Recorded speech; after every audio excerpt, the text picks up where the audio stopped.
ஏசாயாவின் புத்தகம் 58 அதிகாரம் 11 வசனம். ஏசாயா 58:11. கர்த்தர் நித்தமும் உன்னை நடத்தி மகா வறட்சியான காலங்களில் உன் ஆத்துமாவை திருப்தியாக்கி உன் எலும்புகளை நினமுள்ளதாக்குவார். நீ நீர்ப்பாய்ச்சலான தோட்டத்தை போலவும் வற்றாத நீரூற்றை போலவும் இருப்பாய். கண்களை மூடி ஜெபம் செய்வோம்.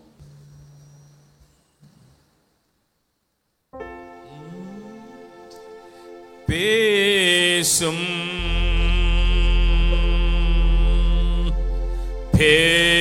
பேசும் ஜெபம் செய்யும் போது ஆண்டவா பிரிய மனதை இப்போ காட்டும் செய்ய ஆயத்தம். ஆண்டவா பிரிய மனதை இப்போ காட்டும் செய்ய ஆயத்தம்.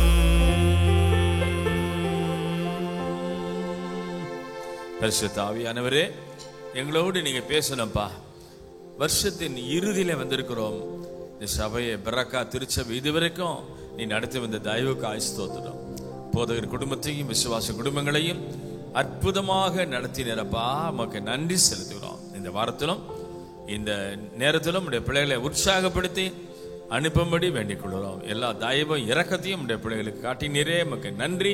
நமக்கு நன்றி சொல்ல நாங்கள் கடந்து வந்திருக்கிறோம். எல்லா மகிமையும் கனமும் துதியும் ஸ்தோத்திரத்தையும் நமக்கு ஒருவருக்கே செலுத்துகிறோம். இயேசுராஜாவின் நாமத்தில் வேண்டிக் கொள்கிறோம், எங்கள் பரிசுத்தம் உள்ள நல்ல பிதாவே, ஆமென். வசித்த வசனத்தில் ஒரே ஒரு வார்த்தையை நான் எடுக்க விரும்புகிறேன். நீ நீர்ப்பாய்ச்சலான தோட்டத்தை போல இருப்பாய். இந்த வருஷம் முழுவதும் ஆண்டவர் உங்களுக்கு நீர் பாய்ச்சி போதர்களை கொண்டு இந்த இடத்துல இந்த சபையில கொடுத்த வார்த்தையை நிமித்தம் செழிப்பான தோட்டமாக நீங்கள் மாறி இருக்கிறீங்க. ஆமென் சொல்லுங்க பார்க்கலாம். உங்க வாழ்க்கையில் இருந்த கஷ்டங்கள், பிரச்சனைகள், போராட்டங்கள் எல்லாவற்றிலிருந்தும் ஆண்டவர் விடுதலையாக்கி கொண்டு வந்திருக்கிறார். பிரச்சனையே இல்லை என்று சொல்ல மாட்டேன், அநேக பிரச்சனைகளை தாண்டி வந்திருக்கீங்க. போராட்டமே இல்லை என்று சொல்ல மாட்டேன், அநேக போராட்டங்களை தாண்டி வந்திருக்கீங்க. ஆனாலும் இந்த திருச்சபையாகிய தோட்டத்துக்குள்ள ஆண்டவர் உங்களை கொண்டு வந்த நோக்கம் எல்லாம் நீங்கள் ஒவ்வொருவரும் செழிப்பான தோட்டமாக, செழிப்பான வாழ்க்கை உள்ளவர்களாக இருக்க வேண்டும் என்று ஆண்டவர் இந்த இடத்துல கொண்டு வந்திருக்கிறார். ஹல்லேலூயா. இந்த வருஷத்தின் இறுதியில நான் வந்திருக்கும் பொழுது கர்த்தர் செய்த எல்லா உபகாரங்களுக்காக நன்றி சொல்கிற நேரத்தில் ஆண்டவர் நம்ம எப்படிப்பட்ட தோட்டத்தில் வைத்து பராமரித்து ஆசீர்வதித்தார் என்று பார்க்கும் பொழுது அவருக்கு நன்றி சொல்லாமல் இருக்கவே முடியாது. கரங்களை பற்றி ஹல்லேலூயா சொல்லுங்க பார்க்கலாம். ஹல்லேலூயா. நம்முடைய குடும்பங்களுக்காக, திருச்சபைக்காக, போதகர்களுக்காக ஆண்டவர் பாராட்டின எல்லா இரக்கங்களுக்காக, கிருபைகளுக்காக ஆண்டவருக்கு நன்றி சொல்ல இந்த வாரத்தில் வந்திருக்கிறோம். நாளை கிறிஸ்மஸ், அடுத்து நியூ இயர் வரப்போது. என்றால் இந்த வாரங்களிலே நம்மை ஆராய்ந்து அறிந்து ஒப்பு கொடுத்து சுத்திகரித்து கொண்டு மாத்திரமல்ல, நன்றி உள்ள இருதயத்தோடு ஆண்டவர் செய்த நன்மைகளை நினைத்து நினைத்து பார்த்து புது வருஷத்துக்குள்ளே போவதற்காக கர்த்தர் நம்மை ஆயத்தப்படுத்திக் கொண்டிருக்கிறார். நீர்ப்பாய்ச்சலான தோட்டமாக உங்களை மாற்றி இந்த திருச்சபைக்குள்ளே வைத்திருக்கிறார். ஆமென் சொல்லுங்க பார்க்கலாம். தேவன் ஏற்படுத்தின தோட்டங்களை குறித்து ஒரு சில காரியங்களை சொல்லி நான் குறிப்பிட்ட நேரத்தில் நான் முடித்து விடுவேன். நேரத்தை நான் சரியாக கையாளுபவன். அதுபடினாலே நேரம் என்னை பயமுறுத்த முடியாது. சரியான நேரத்தில் வந்த உடனே குறிப்புகளெல்லாம் நான் சுருக்கி சொல்லி விடுவேன். தேவன் ஆதியிலே மனுஷையும் சிருஷ்டித்த பொழுது ஒரு தோட்டத்தில் ஆக்கும் வச்சார். அது என்ன தோட்டம் என்றால், ஏதேன் என்கிற தோட்டத்திலே வைத்து அவர்களோடு ஐக்கியமாயிருப்பதற்கு, அவர்களோடு உலாவி அவர்களுக்கு தேவையான சகலவற்றையும் கொடுக்கத்தக்கதாக ஏதேன் என்னும் ஒரு தோட்டத்தை அவர் உண்டாக்கினார். அந்த தோட்டத்தினுடைய மகிமையை இழந்த பொழுதுதான் அவர்கள் விரட்டப்பட்டார்கள். அவர்களுக்கு கஷ்டங்கள் வந்தது. வருத்தத்தோடு வேலை செய்து சாப்பிட வேண்டியதாய் போயிட்டு. முதலாவது தேவன் வைத்த தோட்டம் ஏதேன் என்னும் தோட்டம். ஆதியாகமம் வாசிக்கலாம் 3ஆம் அதிகாரம் 8ஆம் வசனம். ஆதியாகமம் 3ஆம் அதிகாரம் 8ஆம் வசனத்தை வாசிங்கள். பகலில் குளிர்ச்சியான வேளையிலே தோட்டத்தில் உலாவுகிற தேவனாகிய கர்த்தருடைய சத்தத்தை அவர்கள் கேட்டார்கள். அப்பொழுது ஆதாமும் அவன் மனைவியும் தேவனாகிய கர்த்தருடைய சந்நிதிக்கு விலகி தோட்டத்தின் விருட்சங்களுக்குள்ளே ஒளித்து கொண்டார்கள். உலாவி என்று சொல்லப்படுற வார்த்தையை எடுத்துக்கொள்ளுங்கள். ஆண்டவர் தோட்டத்தில் உலாவுகிற தேவன். தேவன் ஆதியிலே ஆதாமோடும் ஏவாளோடும் தோட்டத்தில் பேசினார். ஆனால் புதிய ஏற்பாட்டின் சபையாகிய இந்த காலகட்டத்துக்குள்ள சபைக்குள்ள உலாவுகிறார்.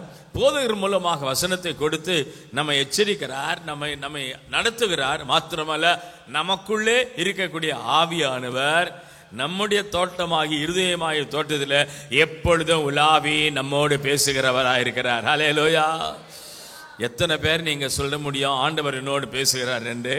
ஆமென். இந்த காலை வேளையிலே நான் இங்கே வருவதற்கு முன்பதாக அதிகாலையில் எழுந்த தேவ சமூகத்தில் இருக்கும் பொழுது ஆண்டவருடைய சத்தத்தை என்னுடைய இருதயத்தில் கேட்க முடியுது. ஒவ்வொரு நாளும் ஆண்டவர் பேசுகிற சத்தத்தை யாக்கும் நான் கேட்டு சபைக்குள்ளே செல்லுகிற வார்த்தையானாலும் டெலிவிஷனில் பேசுகிற மெசேஜ் ஆனாலும் எல்லாவற்றிலும் ஆண்டவர் எனக்குள்ளே உலாவாமல், ஆண்டவர் என்னோடு பேசாமல் எதையும் நான் பேச முடியாது. குறிப்பாக நாளை தினம் நான் பேசக்கூடிய செய்தி ஏற்கனவே எடுத்து வச்சுட்டேன். கிறிஸ்துமஸ் ஆராதனைக்கு என்று ஒரு செய்தி எடுத்து வச்சுட்டேன். ஆனால் நான் ஜெபம் பண்ணி கொண்டிருந்த பொழுது, ஆன்லைனில் எங்கள் ஆராதனை பார்த்து கொண்டிருந்த பொழுது, நான் எடுத்த மெசேஜை ஆண்டவர் மாற்றி என்னோடு உலாவுகிற தேவன் வேறொரு வார்த்தையை பேசு என்று சொல்ல சத்தத்தை என் இருதயத்திலே நான் கேட்டேன். ஹல்லேலூயா. உங்க வாழ்க்கையிலும் என்னுடைய வாழ்க்கையிலும் ஆண்டவர் உலாவ விரும்புகின்றார்.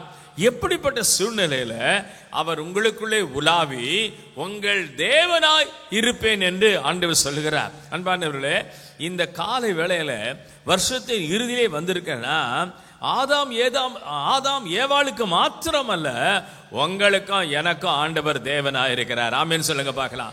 அவர் உங்களுக்குள்ளே உலாவி இந்த வருஷம் முழுவதும் அநேக எச்சரிப்பின் சத்தங்களை கொடுத்து உங்களை உற்சாகப்படுத்தினதுக்காக கரங்களை தட்டி கர்த்தரை மகிமைப்படுத்துங்க பார்க்கலாம். ஆதாம் ஏவாளை குறித்து கரிசனை உள்ளவர். அவர் உலாவும் பொழுது பேசுவார். என்ன பேசுவார்?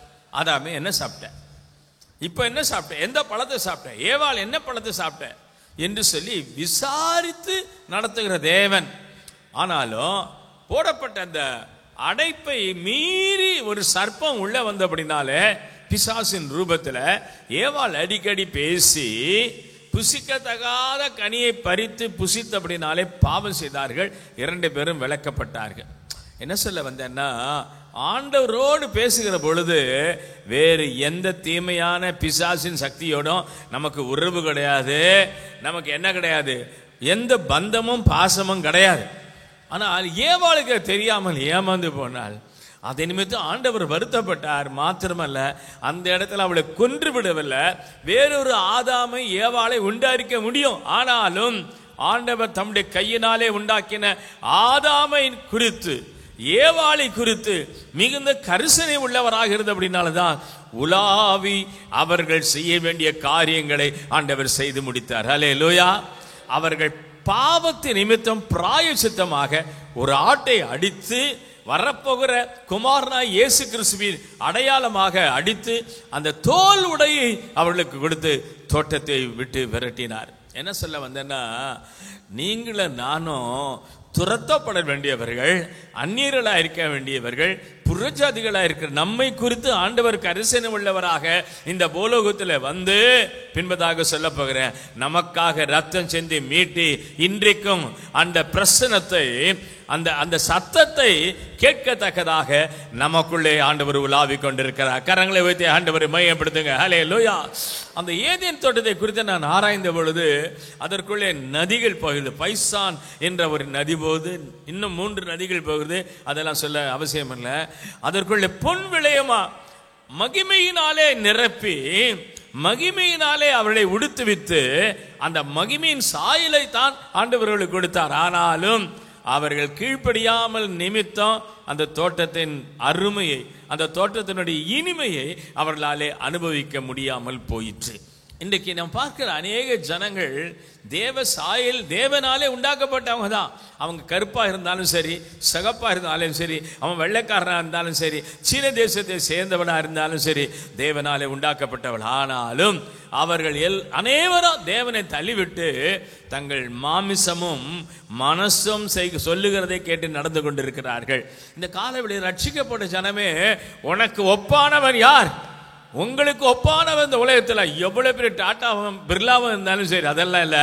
நீங்க தான் ஆண்டவருக்கு முன்பதாக சொத்தாக, அவருக்கு முன்பதாக சொந்த ஜனமாக இருக்கிறீங்க. கரங்களை தட்டி கர்த்தரை பயப்படுத்துங்க. ஹல்லேலூயா. ஆண்டவர் உங்களையும் என்னையும் தெரிந்து கொண்டபடினால்தான் இந்த சபையின் ஐக்கியத்துக்குள்ள கர்த்தர் நம்மை கொண்டு வந்து போதித்து நம்மை நடத்தி கொண்டிருக்கிறார். நாம் பார்த்த முதலாவது தோட்டம் தேவன் உலாவுகிற தோட்டம். இரண்டாவது எப்படிப்பட்ட தோட்டத்துக்குள்ள நம்ம வச்சிருக்காருன்னா, உன்னத பாட்டின் புஸ்தகம் 2ஆம் அதிகாரம் 13ஆம் வசனத்தை வாசிப்போம். உன்னத பாட்டின் புஸ்தகம் 2ஆம் அதிகாரம் 13ஆம் வசனம். அத்திமரம் காய் காய்த்தது, திராட்சை கொடிகள் பூ பூத்து வாசனையும் பரிமளிக்கிறது. என் பிரியமே, என் ரூபவதியே, நீ எழுந்து வா. மணவாட்டியின் தோட்டம் எப்படிப்பட்டது? வாசனை உள்ள தோட்டம், சாட்சியின் ஜீவியத்தை தெரிவிக்கிறது. அன்பானவர்களே, இந்த கால வேளையில, இந்த வருஷத்தின் இறுதியிலே வந்திருக்கிறேன்னா, நிதானித்து அறிய வேண்டியது என்னவென்றால், உங்களையும் என்னையும் வாசனை உள்ள தோட்டமாக மாற்றுவதற்காக ஆண்டவர் இயேசு கிறிஸ்து ஜீவனை கொடுத்தார். ஹல்லேலூயா. இந்த தோட்டம் வாசனை உள்ளது. நான் என்னுடைய மகள் இருக்கக்கூடிய தேசமாக அமெரிக்காவுக்கு செல்லும் பொழுதெல்லாம் அவள் திராட்சை தோட்டத்துக்கு கொண்டு போவாள். ஆப்பிள் தோட்டத்துக்கு, பெரிய தோட்டத்துக்கு கொண்டு போவாள். அந்த ஆப்பிள் தோட்டத்துக்கு போனால் விதவிதமான ஆப்பிள் கனிகள் இருக்கும். அது எவ்வளோ வேணால் சாப்பிடலாம். அதுக்கு ஒரு மெம்பர்ஷிப் இருக்குது. ஆனால் அந்த தோட்டத்துக்குள்ளே போகும் பொழுது அந்த வாசனையானது, ஆப்பிள் தோட்டம் என்பது நமக்கு நன்றாக தெரியும். ஏக்கர் கணக்கில் அந்த ஆப்பிள் மரம் இருக்கும். அந்த வாசனை நம்ம பரிமளிப்பதனால ஆப்பிள் மரம் என்று அறிந்து கொள்கிறோம். அப்போ உங்களையும் என்னையும் இந்த தோட்டமாகிய சபைகளை ஏன் வச்சிருக்காருன்னா, நம்முடைய வாசனையின் மூலமாக இவர்கள் பெராக்கா திருச்சபையை சேர்ந்தவர்கள், இவர்கள் தேவனுடைய பிள்ளைகள் என்பதை ஜனங்கள், சமுதாயம் அறிந்து கொள்ள வேண்டும். ஹல்லேலூயா. இங்க வரும்போதெல்லாம் நான் அந்த ரோட்ல சில வேளை வர முடியாமல் எனக்கு கொஞ்சம் கஷ்டமாயிடும். எஸ்பெஷலி நைட்ல வந்தா ரொம்ப கஷ்டம். அப்போ டிரைவர்கள் புது புதுசாக வருவாங்க எனக்கு. அப்போ என்ன கேட்பேன்னா, பராக்கா சபைன்னு கேட்பேன். ஒரு சிலருக்கு தெரியும், அம்மா யாகமா சபை அப்படின்னு சொன்னா, ரோட்ல போறவங்க யாரா இருந்தாலும் சரி, ஆட்டோவில் போறவங்க யாரா இருந்தாலும் சரி, யாகமா சபையா, இப்படி போய் இப்படி போய் நேரா போங்க, அந்த சபைக்குள்ள தான் முட்டுவாங்கன்னு சொல்லுவாங்க. என்ன சொல்ல வந்தேன்னா, அம்மா பேரை சொன்னாலே இந்த வட்டாரத்தில் தெரியாதவங்க ஒருத்தருமே இல்லை. கரங்களை தட்டி கர்த்தரை மையப்படுத்துங்க. நீதிமான் மருத்துவம் பேசுகிறான். அவங்க நான் பூமியில இல்லை, ஆனா அவங்களுடைய சாட்சியின் ஜீவியம், அவங்க செய்த ஊழியம் இந்த சமுதாயம் முழுவதும் தெரியுது, இந்த ஹைரோடு முழுவதும் தெரியுது, இந்த வட்டாரம் முழுவதும் அவங்க பேரை சொல்லி அந்த சபைக்கு போனோம்னா கரெக்டா டைரக்ஷன் கொடுக்குறான். காரணம் என்ன தெரியுமா? அவர்கள் வாழ்ந்த சாட்சி. அவர்கள் வாழ்ந்து முடித்து போயிருக்கலாம், ஆனால் அந்த சபைக்குள்ள, அந்த ஃபவுண்டேஷனுக்குள்ள கர்த்தர் உங்களை கொண்டு வந்திருப்பதனால நீங்க ரொம்ப சந்தோஷப்பட வேண்டும். நீங்க மேன்மையான ஜனங்கள். ஹல்லேலூயா. ஆண்டவருடைய அழைப்பை குறித்து நான் பாடினேன். ஆண்டவர் உங்களையும் என்னையும் எதற்காக அழைத்திருக்கிறார்? ஆண்டவருடைய பிள்ளைகளாக இருக்கும்படியாக. நீங்களானாலும் நானாலும். ஆனா என்ன மேன்மைன்னா, நான் தேவனுடைய ஊழியக்காரராக இருக்கிறேன், உங்க போதகரும் தேவனுடைய ஊழியக்காரராக இருக்கிறார், நீங்கள் விசுவாசிகளா இருக்கு. எல்லாரையும் ஒரே ரத்தத்தினாலே கழுவி ஆண்டவர் இந்த திருச்சபைக்குள்ளே கொண்டு வந்திருக்கிறார். ஆமென். நான் ரட்சிக்கப்பட்ட புதுசுல, நான் 16 வயசுல என்னுடைய வாழ்க்கையை, என்னுடைய என்ன சொல்றது, ஓட்டத்தை ஆண்டவருக்காக ஓட வேண்டும் என்று அர்ப்பணித்தேன். மெட்ராஸ் பெண்டிகாஸ்டல் அசம்பிளி சபையில் பழைய காலத்து போதகர்கள், இப்பொழுது அந்த மாதிரிலாம் பார்க்கிறதே ரொம்ப அபூர்வம். பாஸ்டர் சுந்தரம் ஐயா, பாஸ்டர் சாம் சுந்தரம், இவர்கள் காலத்தில் வாழ்ந்த பாஸ்டர் ஜான் வாசு அவர்கள், சொக்கலிங்கம் என்று சொல்லி நன்றாக படித்தவர். அவர் தான் எங்கள் போதகர் கெல்லி சபையில். அப்போ நாங்களாம் கீழே போய் உட்காந்துருப்போம். ஒரு 100-150 பேர் தான் இருக்கும். 100 பேர் 150 பேர் இருந்தாலே அந்த காலத்தில் பெரிய சபை. அவர் பிரசங்கம் பண்ணினார். தேவனுக்கு ஊழியம் செய்யத்தக்கதாக கனமான ஊழியத்தை குறித்து அவர் பிரசங்கித்தார். இங்கிலீஷில் பேசுகிறாரு, தமிழில் டிரான்ஸ்லேஷன் பண்ணுறாங்க. எனக்கு வயசு 16 இருக்கேன், கீழே உட்காந்துட்டு இருக்கேன். அந்த பிரசங்கத்தின் முடிவில் அந்த போதகர் ஒரு அழைப்பு கொடுக்கிறார். இந்த கனமான ஊழியத்துக்கு வருவதற்கு யார் ஒப்பு கொடுக்கிறீர்கள் என்று சொல்லி. ஆண்டவர் அந்த சிறு வயதிலே 16 வயசுல ஆண்டவர் என்னோட பேசுகிறார். நான் நினச்சேன், இந்த ஊழியத்துக்கு நம்ம போகலாமா வேண்டாமா? ஆண்டவருடைய ஆவியானவர் சொல்ல, நீ போ, முன்னாடி போய் நில்லு. எனக்கு ஒன்றும் புரியல, அவ்வளோ பெரிய பலமான விசுவாசி இல்லை நான். ஆனாலும் கண்ணை மூடிட்டு இருக்கேன். நான் நினச்சேன், ஆண்டவரே யாரையாவது அனுப்புங்க, முன்னாடி போய் நிற்கட்டும் அப்படின்னு. நான் கண்ணை மூடிட்டு திறந்து பார்க்குறேன், யாராவது வந்திருப்பாங்களான்னு. ஒரு திரள் கூட்டம் வந்திருக்கோம், அட்லீஸ்ட் ஒரு 10-15 பேர் வந்திருப்பாங்க அப்படின்னு நினச்சிட்டு கண்ணை மூடிட்டு கண்ணை திறந்து பார்க்குறேன், ஒருத்தரும் இல்லை. அப்புறம் ஆண்டவர், நான் கெட்டியாக கண்ணை மூடிட்டேன். ஆண்டவரே நான் போகக்கூடாது, ஆண்டவரே யாரையாவது அனுப்ப ஆண்டவரே. நம்ம இப்படி ஜெபம் பண்ணுறோம்ல நிறைய நேரம், வாங்க ஊழியத்துக்கு வாங்க, கிராம ஊழியத்துக்கு போகலாம், அந்த ஊழியத்துக்கு போகலாம் அப்படின்னு கேட்டால் யாரையாவது அனுப்போம், காசு கொடுத்துறோம், என்ன மாத்திரம் கூப்பிடாத ஆண்டவரே அப்படின்னு சொல்கிறீங்களே. அந்த மாதிரி அந்த லிஸ்ட்டில் நான் கண்ணை இருக்க மூடிட்டேன். ஆண்டவரே யாராவது முன்னுக்கு போட்டும் சாமி, நான் போக மாட்டேன் அப்படின்னு கண்ணை மூடிட்டு இருக்க. ஆண்டவருடைய ஆவியானவர் விடலை. அவர் சொல்கிறாரு, நீ முன்னாடி போ, நீ ஒப்புக்கொடு, நான் உன்னை தெரிந்து கொண்டேன். இதெல்லாம் எனக்கு ஒன்றுமே புரியல. கண்ணை கெட்டியாக மூடிட்டு இருக்கேன். எங்கள் அப்பா இருக்காங்க, எங்கள் அம்மாலாம் சபையில் இருக்காங்க. ஆனால் ஆண்டவருடைய அந்த உந்துதல் நிமித்தம் நான் கண்ணை மூடின, கண்ணை திறந்து முன்னாடி போயிட்டு அப்படி நின்றுட்டு கையை உயர்த்திட்டேன். அந்த பாஸ்டருக்கு ரொம்ப சந்தோஷம். அடுத்தது வேற யாராவது வருவாங்கன்னு பார்த்தா பக்கத்தில் ஒரு டீச்சர், அவங்க ரிட்டையர்ட் ஆக போகிற சூழ்நிலையில் ஒரு டீச்சரை நின்னாங்க. ஒரு அம்மா வெள்ளைப்படம் கட்டிட்டு, எல்லாம் அந்த காலத்தில் வெள்ளைப்படம் தான் கட்டியிருப்பாங்க. அந்த அம்மா நின்னாங்க. நான் நினச்சேன், இந்த அழைப்பில் இந்த முழு நேர ஊழியத்திற்கு அழைப்பு கொடுக்குறார், நிறைய பேர் வருவாங்கன்னு. ஒருத்தரும் வரையில், நானும் அந்த அம்மா தான், 2 பேரும் தான் அன்றைக்கு அந்த ஊழியத்தில் ஒப்பு கொடுத்தோம். அந்த அம்மா என்னை விட அவங்க சீனியரு, நிறைய வாலிப பிள்ளைங்க அவர் இருக்காங்க, நல்லா படித்தவங்க. இங்கிலீஷ்லேருந்து தமிழ்லாம் டிரான்ஸ்லேஷன் பண்ணுவாங்க. முழு நேர ஊழியத்துக்கு ஒப்பு கொடுத்துட்டாங்க, வேலையை ரிசைன் பண்ணிட்டாங்க. ஆனால் நான் இப்போ தான் படிச்சுட்டு இருக்கேன், காலேஜ் முடிக்கிறேன். இதுக்குள்ளே நம்ம நிறைய ஐடியாலாம் ஓடிட்டுருக்கேன். என்ன செய்யணும், இப்படி ஆகணும், மெடிசன் பண்ணணும், அது பண்ணணும், இது பண்ண நினச்சிட்டு இருக்கேன். ஆண்டவர் சொல்லிட்டார் இதான். அப்போ எங்கள் அம்மா அப்பா சொல்லிட்டாங்க, இந்த ஊழியம் தான். நான் சொன்னேன், ஊழியம் வேலை வெட்டி இல்லாதவங்க செய்யுது. யார் வேலை வெட்டி இல்லாதவங்க செய்யுது? நான் செய்ய மாட்டேன். ஊழியத்துக்கு தான் ஒப்பு கொடுத்துருக்கா, தெரியுமா உனக்கு? என்ன அது தெரியும். கை தூக்க சொன்னாங்க, கை தூக்கிட்டேன், முன்னாடி போயிட்டேன். ஆனால் நான் ஊழியம் செய்ய மாட்டேன், ஊழியத்துக்கு சப்போர்ட் பண்ணுவேன் அப்படின்னு சொன்னேன். சுருக்கமாக சொல்கிறேன், எங்கள் அப்பா எங்கள் அம்மாவுடைய தொல்லை தாங்காமல் நான் பைபிள் காலேஜ் போனேன், படித்தேன். முடித்த உடனே பைபிள் காலேஜில் ஆண்டவர் என்னோடு பேச ஆரம்பித்தார். நிறைய விஷயங்களை கற்றுக்கொண்டேன். இந்த பைபிள் உள்ள விஷயங்கள்லாம் பைபிள் காலேஜில் போய் கற்றுக்கொண்டேன். அதன் பின்பதாக ஆண்டவர் என்னை பக்குவப்படுத்த ஆரம்பித்தார். திருமணம் 1971 இந்த முழு நேர ஊழியத்தில் ஒப்பு கொடுத்தேன். 67 நான் 68 ஒப்பு கொடுத்தேன். 71 ஊழியத்துக்கு வந்துட்டேன். 72 பைபிள் காலேஜ் முடித்து அந்த பைபிள் காலேஜில் நான் டீச் பண்ண ஆரம்பித்தேன். 73 எனக்கு திருமணம் நடக்குது. எனக்கு எங்கள் அப்பா சொல்கிறாரு, உனக்கு ஒரு நல்ல பொண்ணு பார்த்துருக்கேன், பெந்தகோஸ் பேக்ரவுண்டில், நகை இல்லாத பொண்ணுப்பா, கலர்லாம் பார்க்காத, நீ கலராக இருப்ப, அந்த பொண்ணு கொஞ்சம் கலராக கம்மியாக தான் இருக்கும், பார்க்காத, அதெல்லாம் பார்க்காத, நல்ல பொண்ணு, நல்ல குடும்பம் அப்படின்னு சொல்லி ரொம்ப சர்டிஃபிகேட் பண்ணார். இப்போ இருந்தால் கேட்பேன் எப்படின்னு. அவர் போயிட்டார்ல, சரி பரவாயில்ல சொல்லிட்டு போயிட்டாரு. 52 வருஷம் வாழ்ந்து முடிச்சாச்சு. என்ன சொல்ல வந்தேன்னா, எனக்கு அந்த கல்யாணம் போது எனக்கு உதவி கொடுத்த தொகை எவ்வளோன்னு கேட்டிங்கன்னா ரொம்ப சிரிப்பீங்க.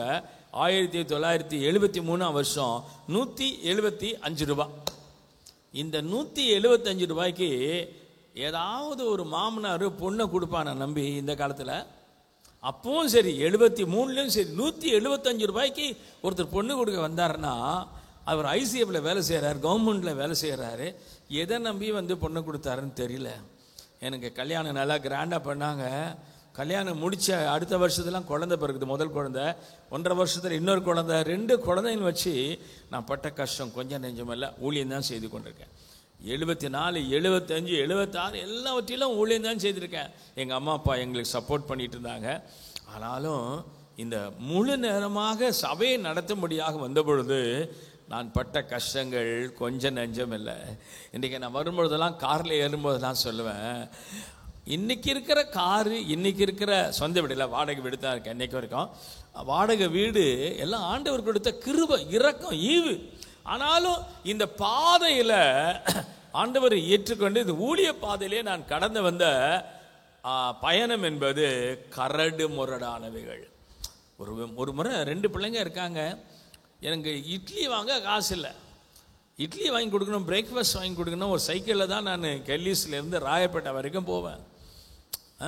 இட்லி வாங்கி கொடுக்கணுமே நான் ஜோம் பண்ணிட்டு இருக்கேன். எனக்கு கண்ணில் கண்ணீர் வந்துச்சு. காசு இல்லை.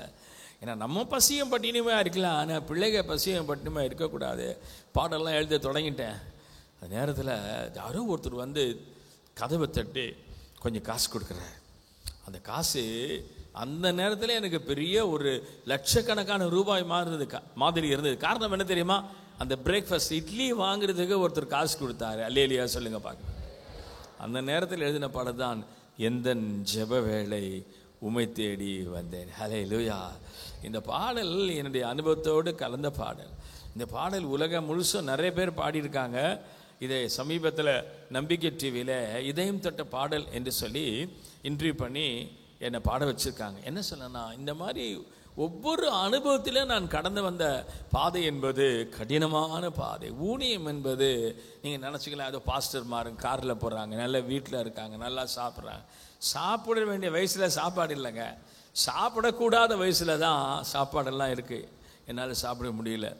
என்ன சொல்ல வந்தேன்னா, கர்த்தர் நம்மை அழைத்தார்னா அவர் ஒரு நாளும் ஒருபோதும் கைவிடவே மாட்டார். ஹல்லேலூயா.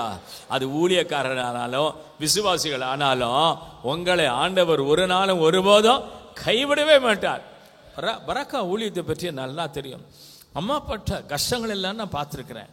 ஆரம்ப காலத்தில் நான் எங்கள் பிள்ளைங்க சிக்கா இருக்கும்போது ஒரு குடிசை இருந்துச்சு. அந்த குடிசைக்குள்ளே அம்மா ஜெபம் பண்ணுவாங்க. அந்த பிள்ளைகளை கொண்டு வந்து அம்மா கிட்ட ஜெபம் பண்ணிட்டு நான் போயிருக்கிறேன். அதுக்கு பிறகு பெரிய விடுதலை நடந்தது, அதெல்லாம் சொல்லியிருக்கிறேன். இன்றைக்கு பிள்ளைகள்லாம் நல்லா வசதியாக இருக்காங்க, ஆசீர்வாதமாக இருக்காங்க. என் மகன் அமெரிக்காவில் சிட்டிசனாக இருக்கிறான், என் பையன் பாஸ்டராக இருக்க ஊழியம் செய்கிறான். அப்போ இன்றைக்கு சாப்பாட்டுக்கு குறைவில்லை, வேற எந்த காரியத்துக்கும் குறைவில்லை. நான் இளைஞனாக இருந்தேன், முதிர் வயது உள்ளவனும் ஆனேன், நீதிமான் சந்ததி அப்பத்துக்காக இறைஞ்சி தெரிகிறது நான் காணவில்லை. கரங்களை தட்டி ஆண்டவரை மையப்படுத்துங்க பார்க்கலாம்.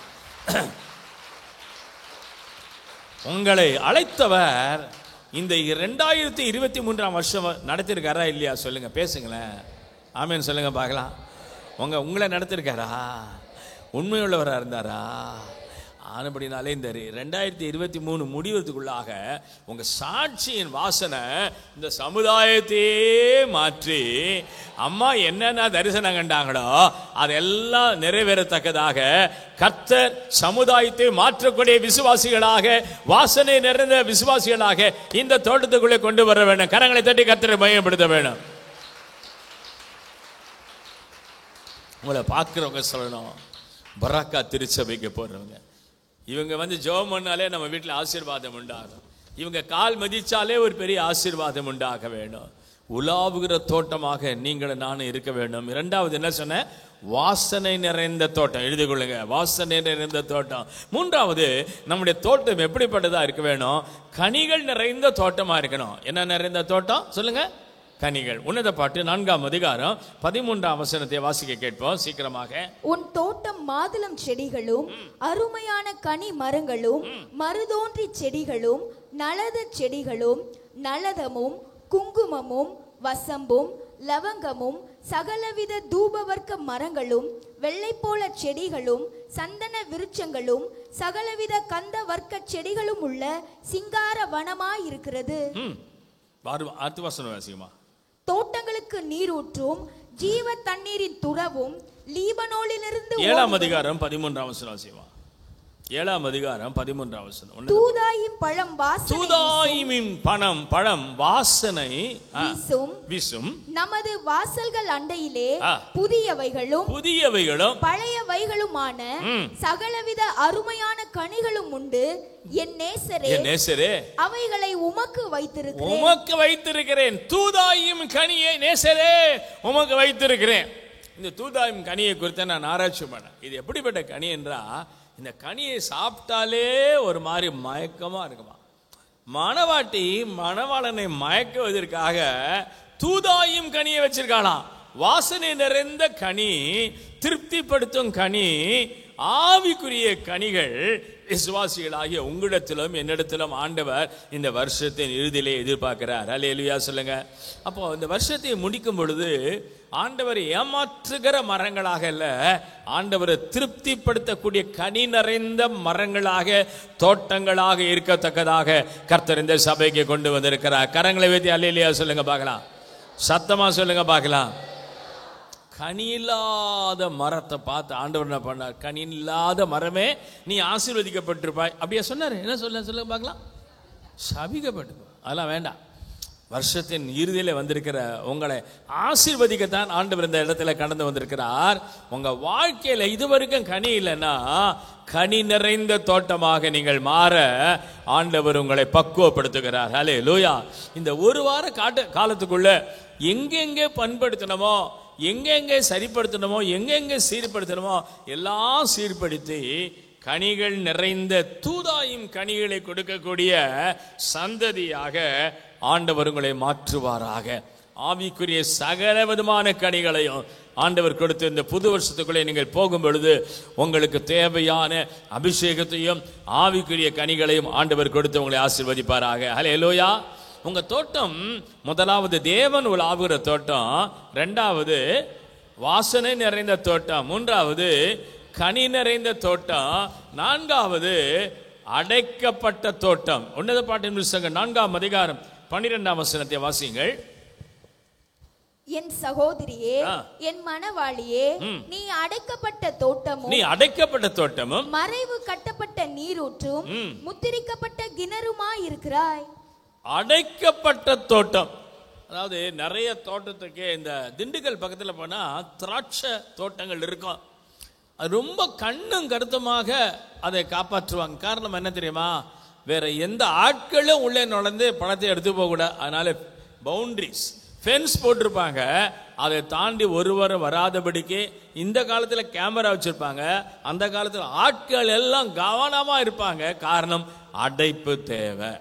இந்த அடைப்பு இல்லைன்னா அந்த ஏதேன் தோட்டத்திலே கர்த்தர் சுற்றிலும் அடைப்பு வச்சார். ஆனாலும் அது தாண்டி தான் பிசாசு உள்ளே வந்தா. உங்க வாழ்க்கையிலும் என் வாழ்க்கையிலும் ஆண்டவர் பெரிய அடைப்பை வச்சிருக்கார். எந்த பிசாசின் சக்தியை நுழையாதபடிக்கு, எந்த தீமையான எண்ணங்களும் நமக்குள்ளே நுழையாதபடிக்கு நம்முடைய தோட்டம் அடைக்கப்பட்ட தோட்டமா இருக்க வேண்டும். ஹல்லேலூயா. வேற எந்த சக்திக்கும், வேற எந்த யோசனைக்கும், வேற எந்த எண்ணங்களுக்கும் இடங்கூடாதபடிக்கு உங்க தோட்டம், இருதயமாகிய தோட்டம் அடைக்கப்பட்ட தோட்டமா இருக்க வேண்டும். சத்தமா ஒரு ஹல்லேலூயா சொல்லுங்க பார்க்கலாம். உங்க சபையை பற்றி வைராக்கியம் இருக்கணுங்க. யார் என்ன சொன்னாலும், மற்றவங்க யார் என்ன சொன்னாலும் சரி, மற்ற ஜனங்கள், வெளியில் இருக்கிற ஜனங்கள் சபையை பற்றியோ மற்றதை பற்றியோ போதர்களை பற்றியோ சொன்னா அது உள்ள எடுத்துக்க கூட. காரணம் என்ன தெரியுமா? உங்க தோட்டத்தில் ஒரு பவுண்டரிஸ் இருக்கு, அடைப்பு இருக்குது. அதை தாண்டி எந்த மனுஷனுடைய யோசனையோ பிசாசுடைய யோசனை ஏற்றுக்கொள்ள முடியாது. சபை என்பது ஒரு குடும்பம். நான் சொல்றது சொல்லுங்க. சபை என்பது ஒரு குடும்பம். அது என்னுடைய குடும்பம். இப்படி சொல்லுங்க, என்னுடைய குடும்பம். இந்த சபையை சுற்றிலும் ஒரு பவுண்டரிஸ் இருக்குது, அடைப்பு இருக்குது. இதை தாண்டி வேறு மனுஷர்கள் உனக்குள்ள வரக்கூடாது. உன் வாழ்க்கையை, உன்னுடைய அன்பை, உன்னுடைய ஐக்கியத்தை, உன்னுடைய நல்ல கனியை திருடுவதற்கு அல்லது அபகரிப்பதற்கு பவுண்டரிஸ் இருப்பதனாலே, அடைக்கப்பட்ட தோட்டமாக நீ இருப்பதனால இந்த தோட்டம், இந்த சபையாகிய தோட்டம் உங்களுக்குரிய தோட்டம். ஆமென் சொல்லுங்க பார்க்கலாம். பவுண்டரிஸ் போடுங்க, வேற எதுவும் விளையாதுபடிக்கு. உங்க இருதயமாகிய தோட்டத்தில் ஒரு காவல் தேவை. என்ன தெரியுமா? வேற எந்த காரியமும் வராதபடிக்கு ஆண்டவர் உங்களை பாதுகாக்கத்தக்கதாக ஒரு அடைப்பை வச்சிருக்காரு. ஆமென் சொல்லுங்க பார்க்கலாம். இந்த கால வேளையில கொஞ்சம் யோசனை பண்ணி பாருங்க. புது வருஷத்துக்குள்ளே போறோம். ஆண்டவர் உங்களை உற்சாகப்படுத்த முடியாத வார்த்தையை தான் எனக்குள்ளே கொடுத்து இங்கே பேசிக்கொண்டிருக்கிறேன். உங்கள் வாழ்க்கையை கொஞ்சம் அடைச்சி தேவையில்லாத காரியங்களை நீங்கள் நீக்கி போட்டாச்சுன்னா வரப்போகிற புது வருஷத்துல பெரிய ஆசீர்வாதங்களை பார்க்க போறீங்க. நான் தீர்க்கதரிசனமா சொல்றேன். 2024 உங்கள் குடும்பங்கள், ஒவ்வொரு குடும்பங்களுக்கும் கர்த்தர் மகிமையான மகத்தான காரியங்களை செய்ய போகிறார். அதற்கு உங்களை பக்குவப்படுத்தும்படியாக உங்க வாழ்க்கை அடைக்கப்பட்ட தோட்டமாக இருக்க வேண்டும். கடைசியாக ஒரு தோட்டத்தை சொல்லி நான் நிறைவு செய்ய விரும்புகிறேன். என்ன தோட்டம் என்றால் அமைதியின் தோட்டம். மத்திய சுவிசேஷம் 26ஆம் அதிகாரம் 36ஆம் வசனம். மத்திய சுவிசேஷம் 26ஆம் அதிகாரம் 36வது வசனம். அப்பொழுது இயேசு அவர்களோட கெத்செமனே என்னப்பட்ட இடத்திற்கு வந்து சீஷர்களை நோக்கி, நான் அங்கே போய் ஜெபம் பண்ணவும் நீங்க இங்கே உட்கார்ந்திருங்கள் என்று சொல்லி. அமைதியின் தோட்டம். ஒவ்வொரு விசுவாசிக்கும் இப்படிப்பட்ட ஒரு அனுபவம் இருக்க வேண்டும். அங்கே போய் ஜெபம் பண்ணி. கெத்செமனேல இயேசு கிறிஸ்து சீஷர்களோடு போகிறார். சில வேளை தனிமையாக போகிறார். காரணம் என்ன தெரியுமா? அமைதி.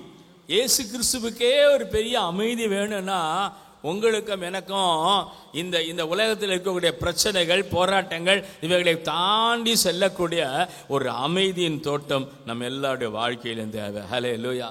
ஒரு சில நீங்கள் குடும்பமாக ஜெபம் பண்ணுறீங்க, அரை மணி நேரம், அது ஓகே. ஒரு சில ஜெப கூடத்தில் ஜெபம் பண்ணுறீங்க, அது ஓகே. ஆனால் உங்கள் அனுபவம் எப்படி இருக்குன்னா கெத்செமனேயின் அனுபவம். ஏன்? அங்கே தேவனுடைய சித்தத்தை அறிந்து கொள்கிறீர்கள். அங்கே பல பாடுகளை சகிப்பதற்கு ஆயத்தப்படுத்துகிற இடம். அங்கே தேவனோடு உறவாடி கனெக்ட் பண்ணுகிற, பிதாவாகிய தேவனோடு கனெக்ட் பண்ணுகிற, இணைகிற தோட்டத்துக்குள்ள இயேசு கிறிஸ்து எப்பொழுதும் கெத்செமனேக்கு வருவது உண்டு. இந்த காலை வேளையில இந்த கெத்செமனேயின் அனுபவம் அவருக்குள்ள இருந்தபடினால்தான் ஏதேன் தோட்டத்தில் இழந்து போன ஐக்கியத்தை கெத்செமனேல நிலைநிறுத்தி தம்மை தாமே ஜீவபலியா ஒப்பு கொடுத்து உங்களையும் என்னையும் வாழ வைத்துக் கொண்டிருக்கிறார். கரங்களை தட்டி கர்த்தரை மையப்படுத்துங்க பார்க்கலாம். கெத்செமனேயின் தோட்டம். எல்லாம் சொல்லுங்க, கெத்செமனே. ஜெப ஜீவியத்தின் அனுபவம். இந்த கெத்செமனேலே ஜெபிக்கும்படியாக ஆண்டவர் வந்தபடினாலே ஆண்டவர் தேவ சித்தத்தை அறிந்து கொண்டார். இந்த கடைசி வாரத்தில் நாளை கிறிஸ்மஸ் நல்லா கொண்டாடிடுவீங்க. நல்ல சிக்கன் பிரியாணி, ஆமாம், எல்லா பிரியாணியும் சாப்பிடுங்க. ஆனால் அது முடித்து ஆயத்த ஜெபத்தில் வரும் பொழுது, அந்த அந்த அடுத்த சண்டே வரும் பொழுது உங்களை ஆயத்தப்படுத்தி கொண்டு, ஆண்டவரே என் வாழ்க்கை கெத்செமனேயா இருக்கட்டும்.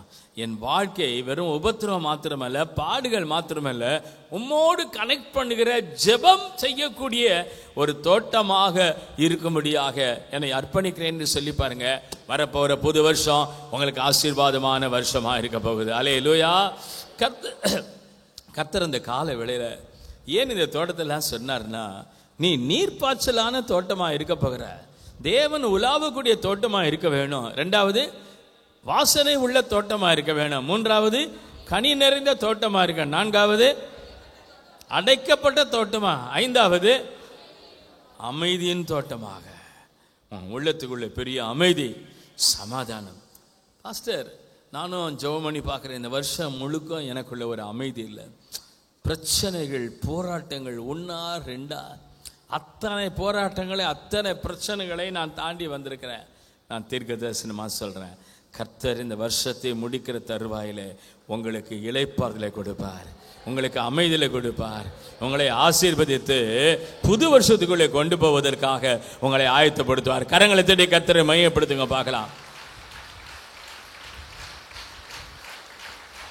நீங்கள் தேவன் அசைவாடிக்கூடிய தோட்டமா இருக்கிறீங்க. உங்க தோட்டத்துக்குள்ளேருந்து வாசனை வீசணும். உங்க தோட்டத்துக்குள்ளேருந்து கனிகள் புறப்பட்டு போகணும். உங்க தோட்டமானது அடைக்கப்பட்டதா இருக்கணும். ஜெப ஜீவியம் நிறைந்த அமைதியின் தோட்டமாக இருக்கும்படியாக இந்த காலவெளியில் 5 விதமான தோட்டங்களை நான் உங்களுக்கு சொல்லியிருக்கிறேன். கர்த்தர் என்னை நடத்தினதெல்லாம் ஒன்றா ரெண்டா, நான் பாஸ்டர் என்னை கேட்டுக்கொள்வது போடி அநேக காரியங்களை சொல்லணும்னு நினச்சேன். நான் நேரம் எனக்கு அனுமதி கொடுக்கல. நான் வார்த்தைகளை மாத்திரம் சொல்லியிருக்கிறேன். என் வாழ்க்கையிலே நடந்த சம்பவங்கள் 1 2. என்னை பார்த்தா நார்மல் பர்சன் மாதிரி இருக்குல்ல, என் கண்ணெல்லாம் நல்லா இருக்க மாதிரி தெரியுதில்ல. ஆனால் ஒருத்தரும் எனக்கு தெரியாது, ஒரு முகமும் எனக்கு தெரியாது. நான் பைபிள் வாசி கிட்டத்தட்ட 25 வருஷம் ஆச்சு. ஆனால் இன்றைக்கு நான் பேசிக்கொண்டிருக்கேன். காரணம் என்ன தெரியுமா? ஆண்டவருடைய வார்த்தை எனக்குள்ளே துணித்து கொண்டிருக்குது. ஆண்டவர் எதை பேச வேணுமோ அதை சொல்லி கொண்டிருப்பதனாலே, ஆண்டவர் எனக்குள்ளே சொல்லி கொண்டிருப்பதனாலே அதை மாத்திரம் நான் பேசுகிறேன். அப்போ இங்கே வருவதுக்கு என்பதாக, ஆண்டவரே நான் எதை பேச வேண்டும் என்று கேட்டபொழுது, இந்த சபைக்கு தேவையான உற்சாகமான வார்த்தைகளை பேசு, ஏற்கனவே ஜனங்கள் அநேக பிரச்சனைகள் போராட்டங்களை சந்தித்து கொண்டிருக்கிறார்கள். ஆனால் அதெல்லாம் மாறப்போகிறது. நீர்ப்பாய்ச்சலான தோட்டமாக என் ஜனங்களை நான் நிறுத்துவேன். ஹல்லேலூயா. கரங்களை தட்டி ஆண்டவரை மையப்படுத்துங்க பார்க்கலாம். நீங்க வற்றாத நீரூற்றா இருக்க பாருங்க. உங்களுக்குள்ள பாய்ந்து போகிற இந்த ஆறுகள் நிமித்தம், பரிசுத்த ஆவியின் நிறைவின் நிமித்தம் பெரிய சந்தோஷத்தையும் சமாதானத்தையும் ஆண்டவர் உங்களுக்கு கொடுக்க போகிறார். எத்தனை பேர் விசுவாசிக்கிறீங்க? ஒரு காரியத்தை சொல்றேன். என்ன பிரச்சனை வந்தாலும், என்ன போராட்டம் வந்தாலும், சபையாகிய இந்த தோட்டத்தை மறந்து விடவே கூடாது. சபையின் மேய்ப்பர்களை நீங்க மறக்கவே கூடாது. பாஸ்டர் குமார் அவர்களை உங்களுக்கு போதகராக கொடுத்திருப்பதனால் ஒவ்வொரு நாளும் உங்க போதகருக்காக ஜெபம் பண்ண வேணும். அவருடைய குடும்பத்துக்காக ஜெபம் பண்ண வேண்டும். சபையின் மக்களுக்காக ஜெபம் பண்ண வேண்டும். இந்த வருஷத்தின் முடிவில் வந்திருக்கிற நீங்க கர்த்தர் உங்களுக்கு கொடுத்திருக்கிற ஆசீர்வாதத்தை விட்டு விடாதபடிக்கு உங்கள் போதகருக்காக, சபைக்காக ஆண்டவருக்கு எப்பொழுதும் நன்றி உள்ளவளாக ஸ்தோத்திரம் செய்து கொண்டே இருங்க. கர்த்தர் இந்த சபையின் மூலமாக கர்த்தர் உங்களை வரப்போகிற வருஷத்துல, இந்த வருஷத்துல ஆசீர்வதிக்க வல்லவராக இருக்கிறார். ஹல்லேலூயா. நீங்கள் நீர்ப்பாய்ச்சலான வற்றாத நீரூற்றா இருப்பீர்கள். வாசிங்க, வசந்த வாசிங்க பார்க்கலாம், வாசி முடிக்கலாம். கர்த்தர் நித்தமும் உன்னை நடத்துவார். மகா வறட்சியான காலங்களில் உன் ஆத்துமாவை திருப்தியாக்கி உன் எலும்புகளை நினமுள்ளதாக்குவார். நீ நீர்ப்பாய்ச்சலான தோட்டத்தை போலவும் வற்றாத நீரூற்றை போலவும் இருப்பாய். வற்றாத நீரூற்று போல இருப்பாய். இந்த காலவெளியிலே இந்த வசனம் உங்களுக்குள்ளே நிறைவேறும்படி நம்ம எல்லாரும் கண்களை மூடி ஜெபம் செய்வோம். அன்புள்ள ஆண்டவரே, இந்த கால வேளையிலே நம்முடைய பிள்ளைகளை உற்சாகப்படுத்தும்படியாக நீ சொன்ன இந்த வார்த்தைகளை, அடியன் கொடுத்த இந்த வார்த்தைகளை அடியன் சொல்லியிருக்கிறேன். இந்த வருஷத்திலே நம்முடைய பிள்ளைகளை நீர்ப்பாய்ச்சலான தோட்டமாக, வற்றாத நீரூற்றாக மாற்றி சபையாகிய இந்த தோட்டத்துக்குள்ளே நிலைத்திருக்க ஒவ்வொருவருக்கும் தயவு செய்யும் சாமி. ஆசீர்வதிங்கப்பா. முது நன்மையினால் திருப்தியாக்கு இந்த ஊழியத்தை அடியன் ஆசீர்வதிக்கிறேன். ஆண்டவரே, இந்த சபையின் போதகரே குடும்பத்தையும் அடியன் ஆசீர்வதிக்கிறேன். வரப்போகிற புது வருஷம் உடைய பிள்ளைகளுக்கு மிகுந்த ஆசீர்வாதமும் நன்மையுள்ள வருஷமாக இருக்கும்படி அடியன் வேண்டிக் கொள்கிறப்பா. சகல நன்மையினாலும் திருப்தி ஆக்கும். அவள் கேட்ட சத்தியத்தின்படியே உடைய பிள்ளைகள் ஒவ்வொருவரையும் உற்சாகப்படுத்தும், ஆசீர்வதியும். இயேசு ராஜாவின் நாமத்தில் வேண்டிக் கொள்கிறோம் எங்கள் பரிசுத்தம் உள்ள நல்ல பிதாவே, ஆமென். கரங்களை தட்டி ஆண்டவரை மையப்படுத்தும்.